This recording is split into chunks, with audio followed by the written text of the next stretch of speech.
Good morning. Thank goodness it's the weekend, and that means another mouth-watering menu of recipes from some of the world's best chefs for you to enjoy on today's Saturday Kitchen.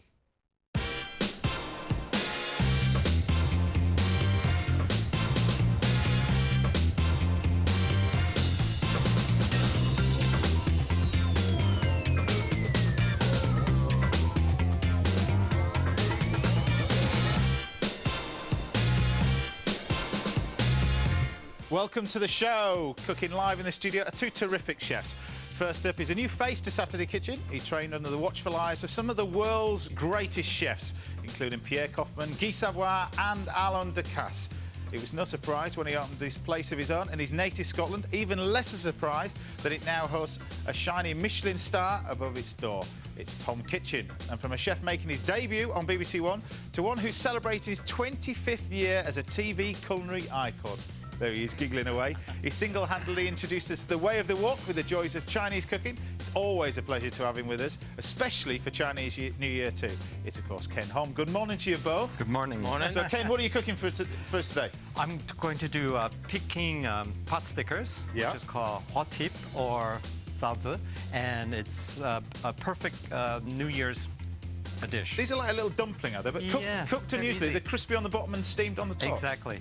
Best of both worlds. Best of both worlds. Of course, in one of his woks as well. Tom, follow that. What are you cooking? Well, James, today I'm going to do seasonal roasted teal, which is a baby wild duck with some salsify and purple sprouting broccoli. Now, other flavours in there. You've got the crisps on the top as well. Yeah, we're going to do some crispy salsify to contrast of textures and flavours there as well. There you go, and a little bit of pancetta in there as well. Pancetta. Great, Love. simple little dish. Coming up on Saturday Kitchen, Rick Stein's at home in Padstow today. After some poetic views of the seashore, he heads to his kitchen to make a Moroccan fish tagine. And we've got more from Celebrity MasterChef semi-final 2, Andy Peters, Liz McLaren, Mark Morahan and Lewis Emmerich have to cook a classic Sunday roast from scratch. Now, it's tougher than it sounds, and you can see how they get on a little later. And we've got another vintage performance from the great man himself, Keith Floyd. He's in Hong Kong and gets into a dispute with the local water taxi owners. Floyd manages to cook sweet and sour prawns and samples local rice wine at the same time. Trust me, you really don't want to miss this one. Now, our special guest today is part of one of the greatest musical dynasties of all time. He made history when he became the youngest ever artist to get a #1 single back in 1972, and that record still stands today. He then went on to have a string of massive hits, both on his own and with his family. Recently, he made his theatrical debut on the West End stage. And in fact, he's got 2 shows later on today, so we're very pleased that he's taken time out to join us on Saturday Kitchen. It's the long-haired lover from Liverpool himself, Jimmy Osmond. Hey, James, how are you, Welcome to the buddy? shoe. I'm very, very well. Does anybody ever call you Jimmy? 'Cause No, James nobody is calls my me real Jimmy. name. They call me a lot of things, but not Jimmy. Can I call you Jimmy? Not that it can repeat it on TV, but anyway. All right. But tell us, I mean, literally, it started so young for you, but... Yeah, I did. I started actually when I was 3 years old on the old Andy Williams show. You're too Right. young for that. Yeah, well, I was And born in 1972. I didn't want to tell you that, but that's Oh, when you had your really? first #1, wasn't it? Yeah. Hey, now you're really making me feel like an old goat. But no, it's amazing. I thought every kid did what I did. Yeah. And now that I'm old enough, and I'm still a young guy, Yeah. it's fun. I appreciate every day and every opportunity. And again, performing on the West End was my Fantastic. ultimate yeah, in exactly. We're going to Greece. talk about that a Yeah, little I bit know. later as well. I'm Yeah. looking forward to that as well. Thank you. But you're here for your for food. Yes, I'm here to learn from all of you talented Exactly. chefs. Well, now at the end of every program, I'll either cook Food Heaven or Food Hell for Jimmy. It'll be something based on your favourite ingredient, Food Heaven, or your nightmare ingredient, Food Hell. Right. It's up to our studio guests, and some of our viewers decide which one you get. Be very kind, Be very will you? kind. They haven't been in the past, so don't worry. Oh, But if okay, I could great. if you could pick any ingredient whatsoever, what would it be?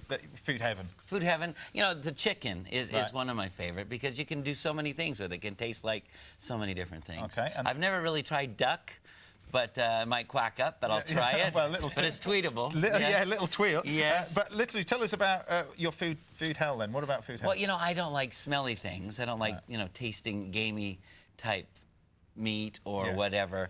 And the mackerel, I'm kind of smelling it a little bit today. But Because we've been cooking it earlier. Yeah, I'm smelling mackerel. Oh my goodness. But I mean, mackerel, when it's fresh, it's absolutely fantastic. Well, you probably had it when it's about 4 or 5 days old. I'm I sure if you think. guys make it, it's going to taste great, but Hopefully, it's not hopefully. my favorite. So there you go. I cook using something with chicken or mackerel. For Jimmy's Food Heaven, I'm going to do my version of a real classic dish, normally done with fish, but this is a chicken Veronique. It's a French classic. The chicken is coloured in a hot pan and then gently poached in white wine and chicken chicken stock, and the sauce is then thickened with double cream. At the last minute, I'm going to add a few grapes and serve it with some of my crispy braised potatoes on the side. Can I have that? You possibly. It all depends. I like the grape thing. Or That's maybe cool. Jimmy could be facing food hell. Mackerel. First, I'll fill it. Stop it! And brush one fillet with horseradish, flash it under very hot grill, and smoke the other fillet using some wood chips right here in the studio, live. Could be doing that. But that looks good. Look. Yeah, so At with least the you didn't beetroot put and the onion salad. head on. So many people put the head on there. I could And that leave the just- head on if you wanted That just to. puts me off, you know? I could leave it on. But you don't like beetroot as well, do you? Well, not really. Yeah, there you go. You got 2 hells for the price of 1. Why not? A few of our viewers and the guys in the studio will get to decide what will be cooking for Jimmy at the end of the show. Now, Jimmy's not alone at our chef's table, of course. As always, we have 2 Saturday kitchen viewers with us. And now, lovely Lucy, ladies. Lucy, you were the one who wrote in. Who have you brought along with you? This is my sister Becky. Is it right you both work in catering? Is that right? That's right, yeah. Doing what? Catering managers or what? I work for an events company, so we Right. cater weddings and parties and all sorts of things like that. And, Weddings? I'm primary school catering, so Right. young children. So you're here to take a few ideas away with you. Maybe, as well. There you go. maybe, yes. I'll touch both a little bit more later. You've got any questions for me on the chef? Don't just hesitate, fire away. And of course, you get to help us decide what Jimmy will be eating. Oh, be very. I like I'm these sure they'll be all ladies. right. Right, now, if you'd like to ask a question on the show, then you can call this number. That's 08716 41 41 41. That's 08716 41 41 41. Calls cost 6p a minute from a BT landline. Mobiles and other networks may vary, and a few of you to put your questions to us live a little later on. And if you do get onto the show, then I'm asking you whether Jimmy here should be getting food heaven or food hell. So start thinking. There you go. Right, waiting at the Hobbs is a true culinary legend. It's Cool. a very special time for him as we got loads to celebrate. It's both Chinese New Year and his 25th anniversary of his debut on our TV screens. Even more remarkable that he doesn't look a day older than when he started. So let's pay homage to the great man himself and Happy New Year. Happy It's Ken New Year. Hobb. Happy Welcome New to the Year. show. Now, great to have you on the show because I know you're